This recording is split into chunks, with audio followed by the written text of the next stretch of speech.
भारत माता की, भारत माता की, भारत माता की।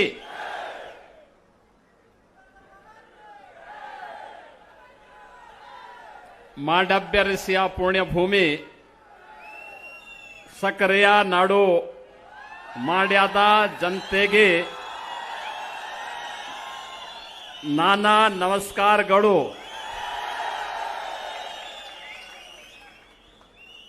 ಆದಿಚುಂಚನಗಿರಿ ಮಠಕ್ಕೆ ನಾನಾ ಭಕ್ತಿಪೂರ್ವಕ नमस्कारों. मंच पर उपस्थित भारतीय जनता पार्टी के प्रदेश के उपाध्यक्ष श्रीमान निर्मल कुमार सुराना जी,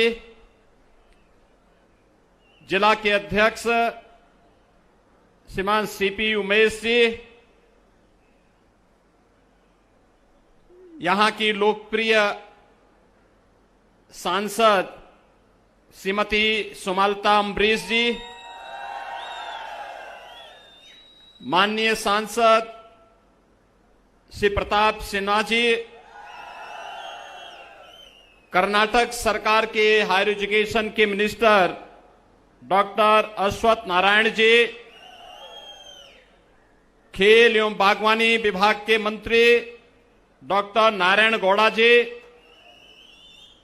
भारतीय जनता पार्टी के हमारे प्रत्याशीगण श्री अशोक जयराम जी, श्री एसपी स्वामी जी, श्री सचिदानंद जी, श्री मुनि राजो जी, श्री इंद्रेश जी, श्रीमती सुधा शिवराम गौड़ा जी, श्री जगदीश हिरमानी जी और आज के इस कार्यक्रम में उपस्थित भारतीय जनता पार्टी के सभी उपस्थित भाइयों बहनों, मांड्या जिले के आप सभी उपस्थित उत्साही कार्यकर्ताओं का मैं उत्तर प्रदेश की धरती से यहां आकर के हृदय से अभिनंदन करता हूं, स्वागत करता हूं।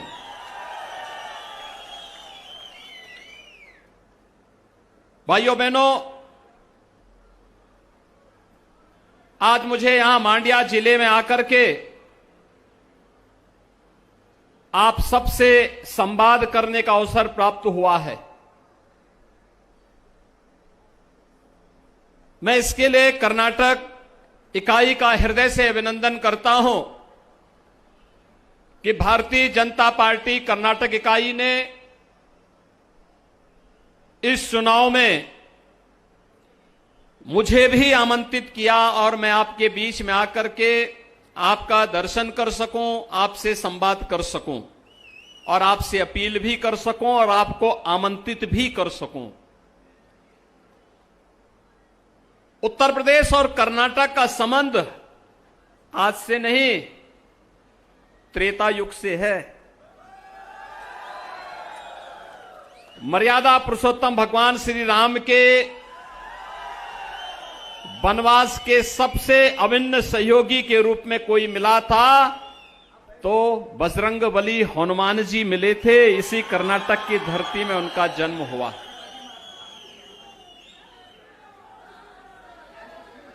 और इसीलिए आप देखते होंगे ये मित्रता कितनी अभिन्न है, कितनी अभिन्न मित्रता है। और ये भक्त और स्वामी का संबंध किस प्रकार से एक दूसरे से जुड़ा हुआ है। दुनिया में जहां कहीं भी भगवान राम का मंदिर होगा वहां हनुमान जी का मंदिर जरूर होगा।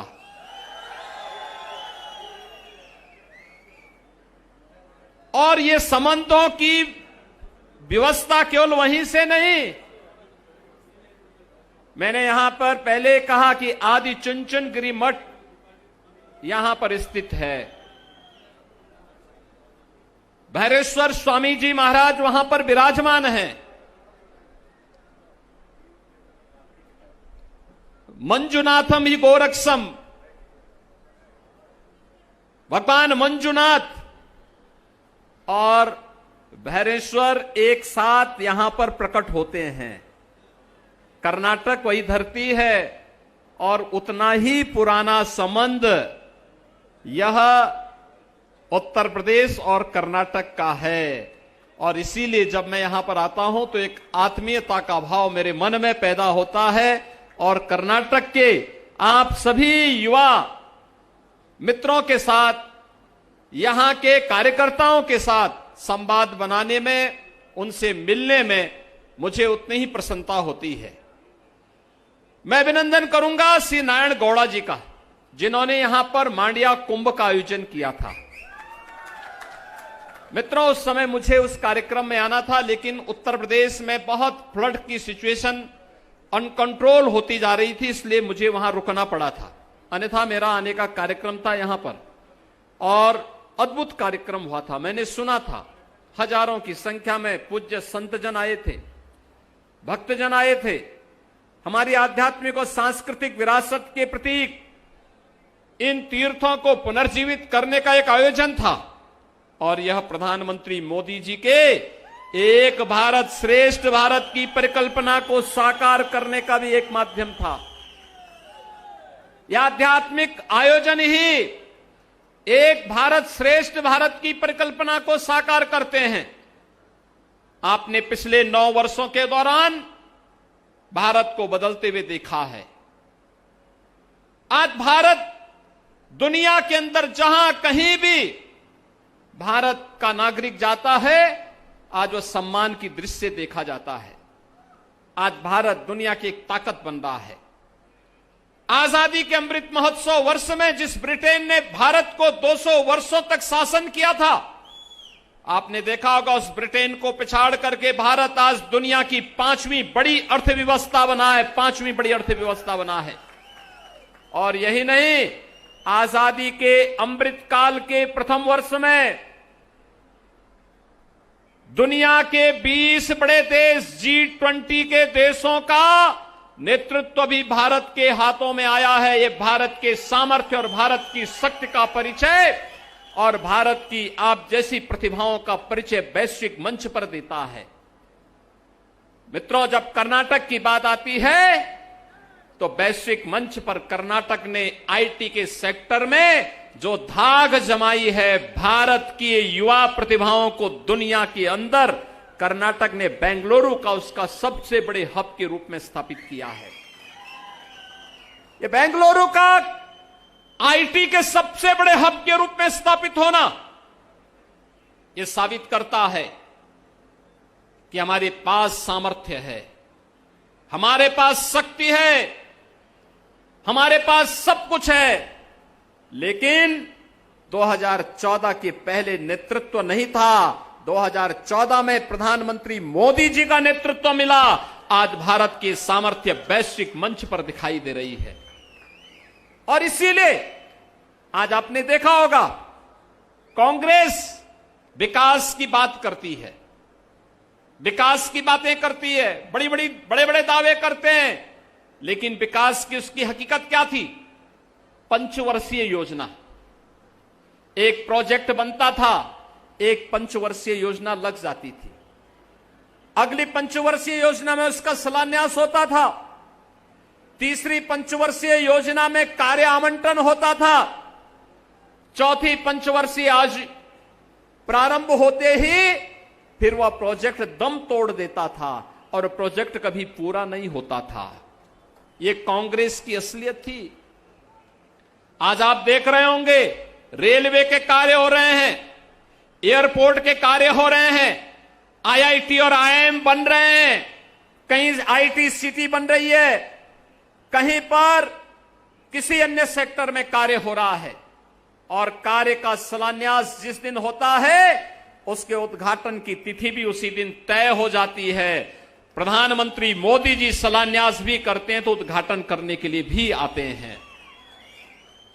भाइयों बहनों, आज एक तस्वीर बदली है, हर एक सेक्टर में कुछ न कुछ परिवर्तन हुआ है और वो परिवर्तन आपने देखा होगा कैसे भारत एक कृषि प्रधान, बचपन से सुनते रहे हैं भारत कृषि प्रधान देश है, लेकिन कृषि प्रधान देश ने पिछली हुकूमत ने किया क्या था?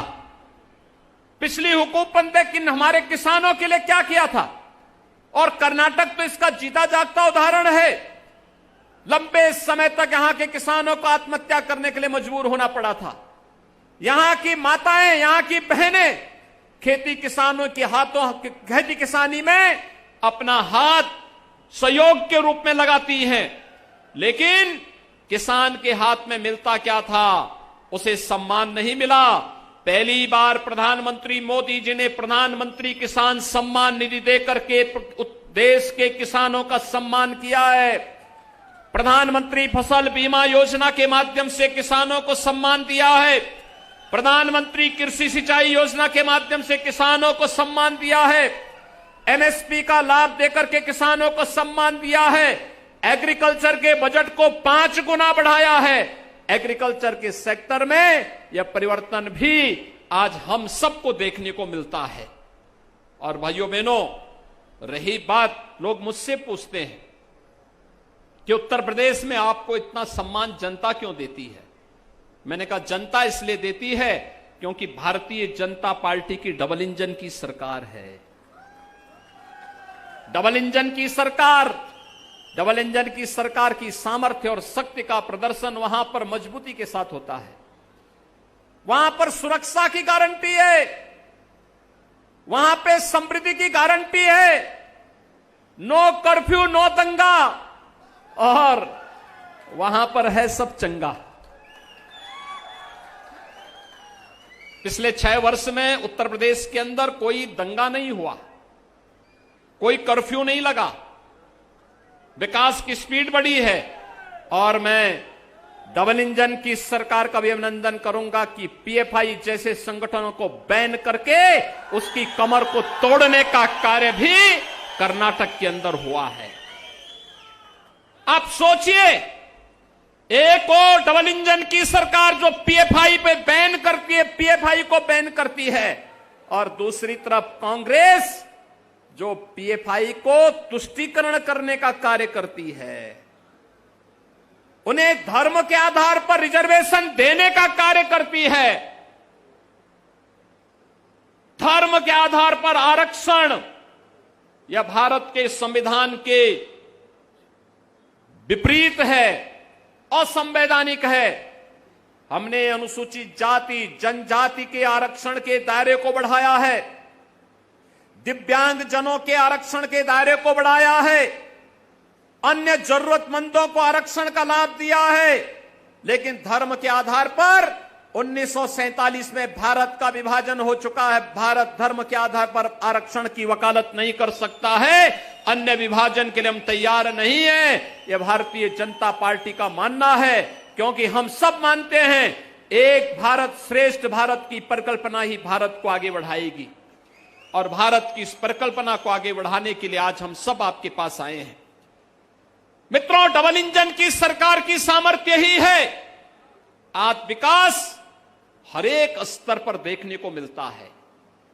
हर एक स्तर पर हमें डेवलपमेंट के कार्य देखने को मिलते हैं। हम तुष्टीकरण नहीं, हम सशक्तिकरण पर विश्वास करते हैं। हमने किसान की कनेक्टिविटी और किसान की प्रोडक्टिविटी को भी बढ़ाने का कार्य किया है। आज युवाओं के लिए न केवल कर्नाटक की गवर्नमेंट ने बेहतरीन कार्य किया है, चाहे यहां पर येदियुरप्पा जी रहे हो, चाहे वर्तमान में बोम्मई जी के नेतृत्व में हो रहे कार्य हो, कर्नाटक के अंदर तेजी के साथ राष्ट्रीय शिक्षा नीति, नेशनल एजुकेशन पॉलिसी को मजबूती के साथ उतारने वाले राज्यों में कर्नाटक एक राज्य है जिसने सबसे पहले से लागू करने का कार्य किया है। ये यूथ के लिए कंटेंट भी देता है, यूथ को अनेक कार्यक्रमों के साथ भी जोड़ता है, यूथ को टेक्नोलॉजी के साथ भी जोड़ता है, और यूथ को एक नई अपॉर्चुनिटी के साथ आगे बढ़ने के लिए भी प्रेरित करता है। और मैं अभिनंदन करूंगा कर्नाटक गवर्नमेंट का, जिन्होंने समय से नेशनल एजुकेशन पॉलिसी को लागू करके आज कर्नाटक के युवाओं के लिए ढेर सारे अवसर उपलब्ध करवाए हैं। ये ढेर सारे अवसर यहां की आवश्यकता थी, और इसीलिए आज मैं आपके पास आया हूं आपसे अपील करने के लिए। भाइयों बहनों, डबल इंजन की सरकार ही सुरक्षा की गारंटी दे सकती है। ये डबल इंजन की सरकार ही समृद्धि की गारंटी दे सकती है। ये डबल इंजन की सरकार ही हम सबको एक भारत श्रेष्ठ भारत की परिकल्पना के साथ जोड़ करके श्री राम और श्री हनुमान जी की मित्रता के उस बंधन को मजबूती प्रदान कर सकती है। और उसी सामर्थ्य को आगे बढ़ाने के लिए आज मैं अपील करने के लिए आया हूं। एक और प्रधानमंत्री मोदी जी के नेतृत्व में आज भारत एक टीम इंडिया के रूप में कार्य कर रही है। टीम इंडिया के कैप्टन के रूप में प्रधानमंत्री मोदी जी का नेतृत्व मिल रहा है। और एक कर्नाटक को चाहिए कि टीम इंडिया में हमारे कितने प्लेयर शामिल हों, यह कर्नाटक की टीम को तय करना है, कर्नाटक की जनता को तय करना है। जितने अधिक प्लेयर होंगे, जितने अधिक सीट भाजपा के पक्ष में जाएगी, टीम इंडिया में उतना ही सशक्त नेतृत्व भी मिलेगा और टीम इंडिया उतनी मजबूती के साथ डबल इंजन की सरकार के रूप में कार्य करेगी। कांग्रेस का फेल्ड इंजन भारत को त्रासदी की ओर लेके जाता है, लेकिन डबल इंजन की भाजपा की सरकार हमें सुरक्षा और समृद्धि के मार्ग पर आगे बढ़ाने का कार्य करती है। और उस प्रधानमंत्री मोदी जी के नेतृत्व में आज भारत जिस सामर्थ्य के साथ आगे बढ़ रहा है, एक टीम इंडिया के रूप में, एक कैप्टन के रूप में प्रधानमंत्री मोदी जी के नेतृत्व पर हर भारतवासी गौरव की अनुभूति करता है। उस गौरव की अनुभूति के साथ जोड़ने के लिए मैं आपका आह्वान करने के लिए आया हूं। भारतीय जनता पार्टी ने मांड्या जनपद में आपने यहां पे member of parliament Bharatiya Janata party का चुनाव जिता करके भेजा, मैं आपका अभिनंदन करता हूं। आपने एमएलए के रूप में भी यहां शुरुआत की थी और अब मैं आया हूं यहां पर इन सभी सीटों पर कमल चुनाव चिन्ह को खिला दीजिए, कमल के सिंबल को एक बार चुनाव जिता करके भेज दीजिए। भाइयों बहनों, मांड्या अपनी समृद्धि के लिए विख्यात था, धन धान्य के लिए समृद्ध था, कृषि के लिए, वानिकी के लिए विख्यात था। फिर से मांड्या के इस गौरव को पुनर्स्थापित करना है, कर्नाटक के इस गौरव को फिर से स्थापित करना है। कर्नाटक विकास की दूरी के साथ देश को जिस प्रकार से एक स्पीड देता है, उस स्पीड के साथ हम सब जुड़ करके कार्य करेंगे। और अंत में मैं आप सबसे अपील करने के लिए आया हूं, आप यहां पर डबल इंजन की सरकार फिर से लाने में मदद करिए। और मैं आपको आमंत्रित करने के लिए आया हूं, भाइयों बहनों, आपने श्री राम जन्मभूमि आंदोलन में योगदान किया था। अयोध्या में प्रभु श्री राम का भव्य मंदिर का निर्माण हो रहा है। जनवरी 2024 में मंदिर का निर्माण कार्य पूरा हो चुका होगा और प्रधानमंत्री मोदी जी के कर कमलों से मंदिर का रामलीला विराजमान अपने भव्य मंदिर में होंगे। 500 वर्षों में पहली बार होगा जब प्रभु राम अपने स्वयं के मंदिर में विराजमान होंगे। भाइयों बहनों, हर भारतवासी के लिए यह गौरव की बात होगी। और मैं आप सभी बजरंगबली के अनुयायियों को आमंत्रित करने के लिए आया हूं। प्रभु राम के मंदिर में रामलला के विराजमान होने के शुभ अवसर पर मैं आपके स्वागत की उत्सुकता से वहां तैयारी कर रहा हूं। मुझे प्रसन्नता होगी आप उस समय डबल इंजन की सरकार के साथ मिलकर के कार्य करेंगे। कर्नाटक सरकार ने, बोमई जी ने कहा था कि कर्नाटक के लोगों के लिए एक अच्छा गेस्ट हाउस बनाना है, हमें स्टेट गेस्ट हाउस बनाना है। अयोध्या में हमने जमीन आवंटित कर दी है, कर्नाटक गवर्नमेंट को जमीन आवंटित कर दी है। अब आपको कहीं जाने की आवश्यकता नहीं, मैं तो वहां स्वागत के लिए हूं ही, लेकिन साथ साथ कर्नाटक गवर्नमेंट का भी वहां एक स्टेट गेस्ट हाउस होगा अयोध्या में। और इस दिशा से मैं आपको आमंत्रित करने के लिए आया हूं कि भाइयों बहनों, अयोध्या में प्रभु श्री राम के भव्य मंदिर निर्माण कार्य पूरा होने के बाद जब रामलला अपने मंदिर में विराजमान होंगे, उस अवसर पर कर्नाटक की ओर से आप सबकी उपस्थिति हो, इसके लिए आप कर्नाटक के सभी भाइयों बहनों को आमंत्रण देने के लिए आज मैं इस अवसर पर विशेष रूप से यहां पर आया हूं। एक बार फिर से भारतीय जनता पार्टी को भारी बहुमत से विजयी बनाने की अपील करने के लिए मैं आपके पास आया हूं। भारतीय जनता पार्टी को विजयी बनाएंगे। आप सभी लोग सहमत हैं? भाइयों बहनों, आप सभी लोग भारतीय जनता पार्टी के इस अभियान में भारतीय जनता पार्टी को समर्थन देंगे। इलिना अभ्यर्थी ಅವರನ್ನು ನೀವೆಲ್ಲ ಈ ಬಾರಿ ಗೆಲ್ಲಿಸಕ್ಕೆ बुके भाजपा को चुनाव जिताएंगे। आप सब मेरे साथ बोलेंगे, जय भारता जननिया तानु जाते, जय हे कर्नाटका माते, जय कर्नाटका माते, भारत माता की, भारत माता की, भारत माता की।